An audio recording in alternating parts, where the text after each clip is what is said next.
Hola, soy Julio C. Páez y les doy la bienvenida al capítulo 44 de Las palabras clave. La lectura como creación en el sentido sartreano y la lectura como placer en el sentido borgiano. Hoy vamos a hablar de un escritor norteamericano del siglo XIX que va a adquirir mayor renombre o el reconocimiento que se merecía luego de su muerte. Él vivió entre 1819 y 1891. Y su obra más famosa, que no es la que vamos a comentar, es esta que está acá, que es Moby Dick. O sea, la historia de la persecución del capitán Ahab de la ballena blanca a través de los océanos del mundo. Nosotros vamos a hablar de otro texto mucho más breve de Herman Melville, pero no por breve menos valioso que Moby Dick. Pero como de costumbre, hacemos en estas charlitas, vamos a hablar un poco de la vida de Herman Melville. Herman Melville, como ya lo dijimos, nació en Nueva York en 1819. De una familia que había tenido dinero y que cae digamos, en la decadencia económica, y eso obliga a Herman Melville a buscar un medio de vida. Y tan tempranamente como a los 18 años se va a alistar un buque mercante, de la marina mercante, que hace el trayecto de Nueva York a Liverpool. ¿Sí? La experiencia no le resulta del todo desagradable y por eso se va a enganchar en un barco ballenero y va a estar en esa actividad durante 18 meses. Se cansa, vuelve a Boston, intenta ganarse la vida como maestro rural, pero en 1841 vuelve a incorporarse a la tripulación de un buque ballenero y en las Islas Marquesas, ubicadas en el Pacífico Sur, es tomado prisionero por una tribu supuestamente caníbal. Digo supuestamente caníbal porque a Herman no se lo comieron, ¿no? Pero dice, bueno, hay textos que dicen la tribu caníbal de los Taipi que habitaban en las Islas Marquesas. Bueno, por algún motivo, por ahí eran caníbales, pero Herman Melville sobrevivió. Estuvo cautivo hasta que lo rescató otro barco ballenero que negoció económicamente con la tribu Taipi y le permitieron irse. No se fue demasiado lejos porque siguió dando vueltas durante más de 3 años, siendo parte de la tripulación de ese nuevo buque ballenero. En 1844 va a volver a Boston. Y ahí decide o intenta probar suerte de ganarse la vida a través de la literatura. Va a publicar 2 libros de viajes, refiriendo sus experiencias en las islas del Pacífico Sur. Uno es Taipi y el otro es Omoo. Y tienen un éxito relativo. Entonces, eso le da cierto impulso a Herman Melville y va a publicar también en la década del 40 Mardi, que es un libro de ficción que pasa sin pena ni gloria, no tiene éxitos de ventas ni de crítica. Entonces se esfuerza aún más Herman Melville y en 1851 va a publicar Moby Dick, que fue un fracaso de críticas y fue un fracaso de ventas. O sea, decepcionado por ese fracaso evidente en el propósito de ganarse la vida a través de la literatura, Herman Melville va a seguir intentando encontrar un medio para sostener a la familia que ya ha formado y consigue ser designado inspector de aduanas. Y en ese puesto burocrático, administrativo del gobierno federal de los Estados Unidos, va a trabajar durante años y eso le va a permitir, digamos, sostener a su familia. En teoría, algunos biógrafos dicen que él decidió que no iba a escribir más, pero con posterioridad a su muerte se empezaron a descubrir manuscritos que él siguió escribiendo poemas también, porque también era poeta y era ensayista, y también pequeños textos breves, cuentos, y una novela muy buena, que por ahí en otra circunstancia nosotros también comentaremos acá, que es Billy Budd Marinero. Y va a escribir su gran pequeño cuento, o su gran breve cuento, que abre toda una perspectiva en el campo de la literatura de ficción, que es el que vamos a comentar, que es Bartleby el escribiente. Un texto muy breve, ¿sí? Muy breve. De hecho, no creo que llegue a las 50 páginas. Y muy deslumbrante y en cierto modo que genera como cierto estupor y cierta angustia. Bueno, pero no vamos a hablar más, vamos a leer a un maestro de la literatura hablando de Bartleby el escribiente, y no digo obviamente, pero casi obviamente podemos saber que el maestro de la literatura es Jorge Luis, el Georgie Borges. Y dice lo siguiente. Muy bien, vamos a... No, acá está. Vamos a hacerla exacta. Bartleby pertenece al volumen titulado The Piazza Tales. De otra narración de ese libro observa John Freeman que no puede ser comprendida con plenitud hasta que Joseph Conrad publicó cierta pieza congénere, casi medio siglo después. Yo, dice Borges, observaría que la obra de Kafka proyecta sobre Bartleby una curiosa luz ulterior.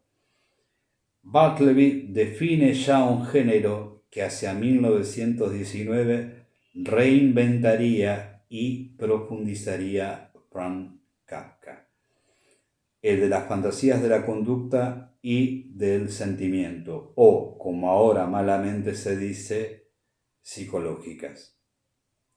Por lo demás, las páginas lineales de Bartleby no presienten a Kafka, más bien aluden o repiten a Dickens.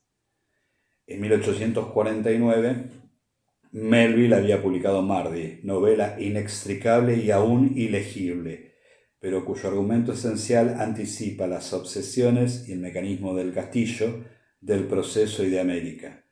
Se trata de una infinita persecución por un mar infinito. He declarado, dice Borges, las afinidades de Melville con otros escritores. No los subordino estos últimos. Obro bajo una de las leyes de toda descripción o definición, referir lo desconocido a lo conocido. La grandeza de Melville es sustantiva, pero su gloria es nueva. Melville murió en 1891. A los 20 años de su muerte, la 11ª edición de la Enciclopedia Británica lo considera un mero cronista de la vida marítima.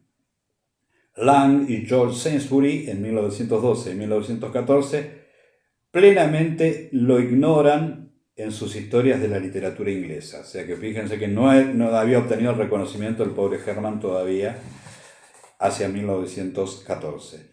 Después lo reivindicaron Lawrence de Arabia, D.H. Lawrence, Waldo Frank, Lewis Mumford, Raymond Weaver, y en 1921 se publicó la primera monografía americana, Herman Melville, Marino y Místico, de John Freeman.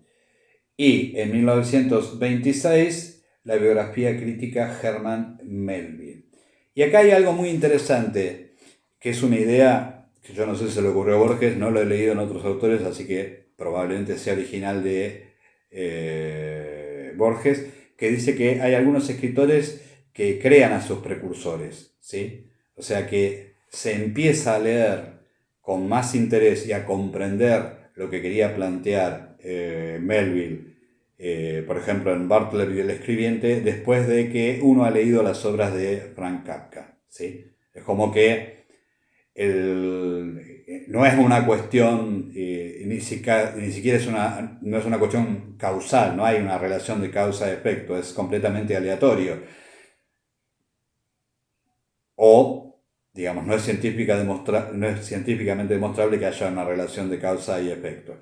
O sea que por ahí es cuestión del azar.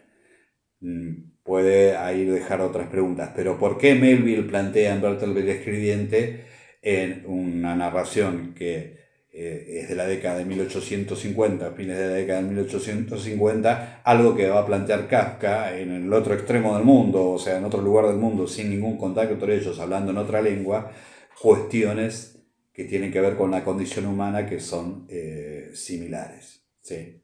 O sea, en ese sentido, Borges dice que no hay una relación causal, y cuando él dice que Kafka crea sus precursores, entre los cuales está Melville, tiene que ver con también otra coincidencia, que por ahí es menos fortuita, que es una persona tan leída como Borges ha leído a Melville y ha leído a Kafka y ha establecido la relación, y nos regala esa relación que ha establecido Borges a nosotros. O sea, personalmente yo he leído primero a Kafka y después a Melville, o sea que inclusive si seguí el mismo orden lógico de las lecturas de Borges. En eso solo me parezco a Borges, en que en las lecturas el orden cronológico ha sido el mismo. Pero vamos a hablar de Bartleby el escribiente.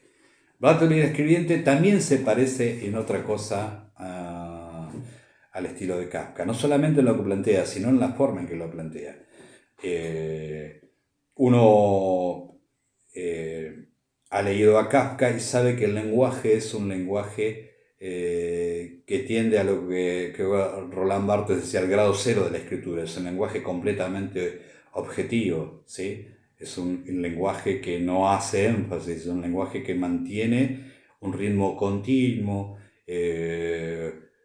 no se acelera tampoco en narración, es un medio tempo.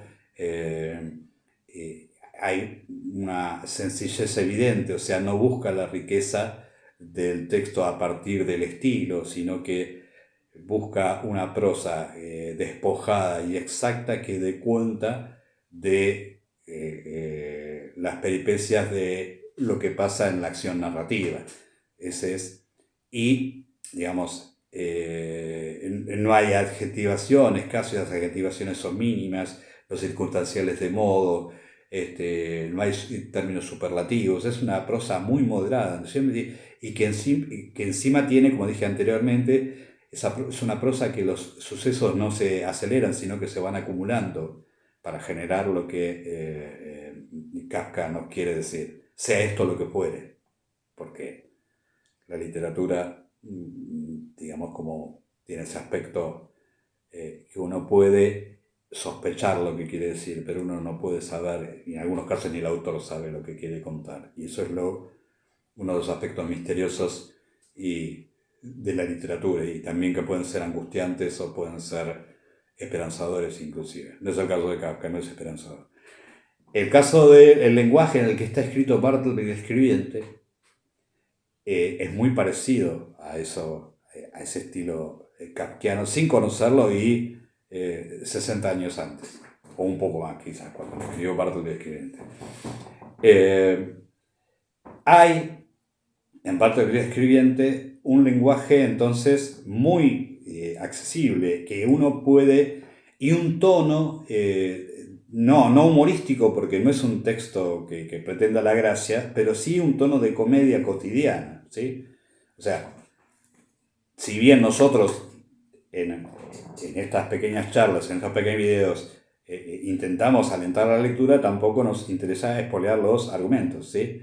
Y más en algo que lo interesante de Bartleby el escribiente es que el argumento es muy sencillo y transcurre en un lugar que al momento de escribirse era un lugar muy común, que hoy nos va a parecer raro, ¿no?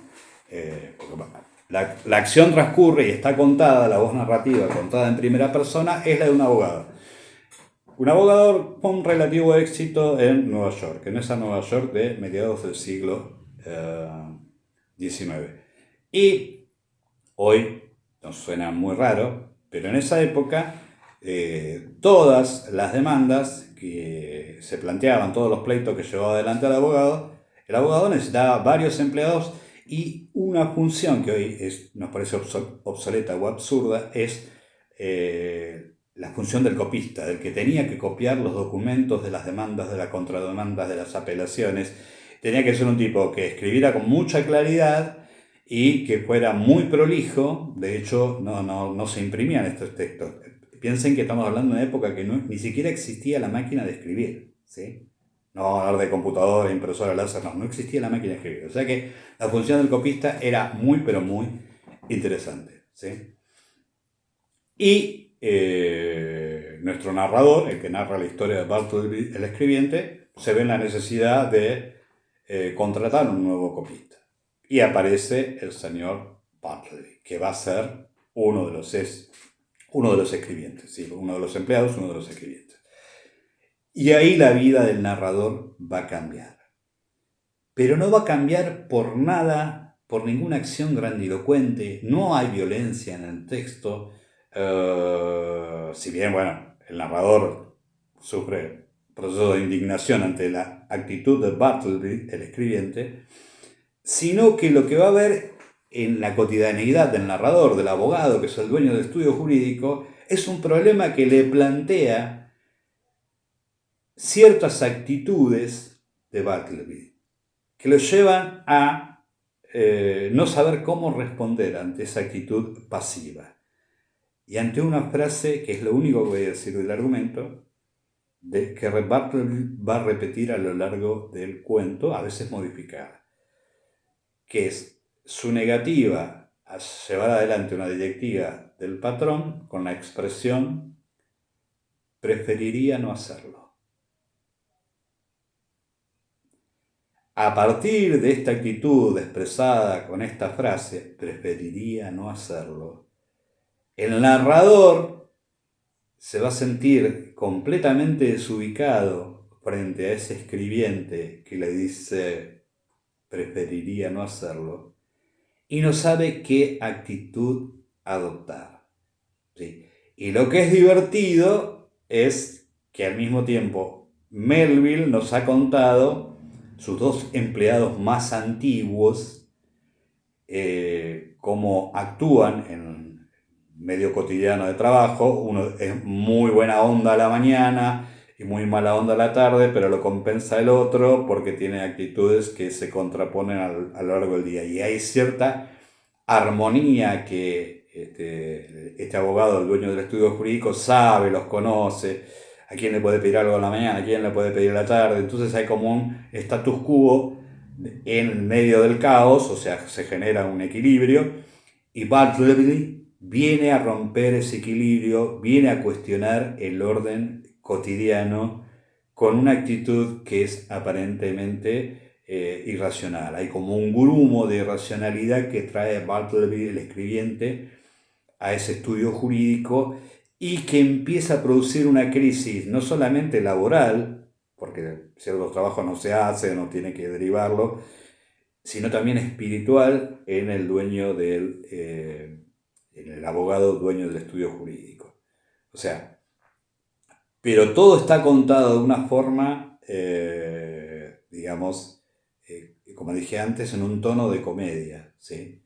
Y es muy divertido las reflexiones que el narrador hace respecto de las diferentes estrategias que plantea para intentar primero modificar la conducta de Bartleby, de ese preferiría no hacerlo, y después ya directamente pasa de su incapacidad para modificar sus conductas, lo lleva a plantearse comprender esas conductas.